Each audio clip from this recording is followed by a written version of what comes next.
प्राचीन काल में भारत में एक राजा राज्य करता था। वो बड़ा ही प्रतापी और ज्ञानी था। वह नित्य मंदिर के दर्शन करने जाता तथा ब्राह्मण और गुरु की सेवा किया करता था। उसके द्वार से कोई भी निराश होकर नहीं लौटता था। वह प्रत्येक गुरुवार को व्रत एवं भोजन करता था। वह गरीबों की सहायता करता था, परंतु ये सब बातें उसकी रानी को अच्छी नहीं लगती थी। न वह व्रत करती और न ही किसी को एक पैसा दान भी देना चाहती थी।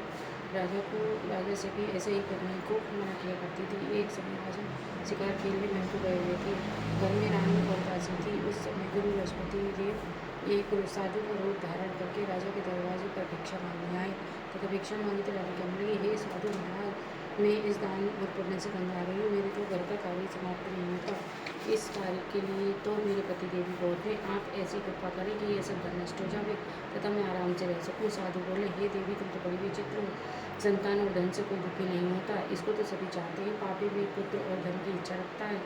अगर आपके पास धन दिखे तो भूखे मनुष्य को भोजन कराओ, प्याऊ लगवाओ, ब्राह्मणों को दान दो, धर्म से बनवाओ, कुआं, तालाब, बावड़ी, बाग, बगीचा आदि का निर्माण कराओ, निर्धन मनुष्यों की कुंवारी कन्याओं का विवाह कराओ, अनेकों यज्ञ आदि धर्म करो। इस प्रकार करने पे आपके कुल का आपका नाम परलोक में सार्थक हो जाएगा और स्वर्ग की प्राप्ति होगी। मगर वह रानी इन बातों से कुछ ना हुई। वह बोली, हे साधु महाराज, मुझे ऐसे धन की कभी आवश्यकता नहीं है जिसका मैं और मनुष्य को दान दूँ तथा रखने उठाने में ही मेरा सारा समय बर्बाद हो जाए। साधु ने कहा, हे देवी, तुम्हारी ऐसी इच्छा है तो ऐसा ही होगा। मैं तुम्हें बताता हूँ, वैसे ही करना।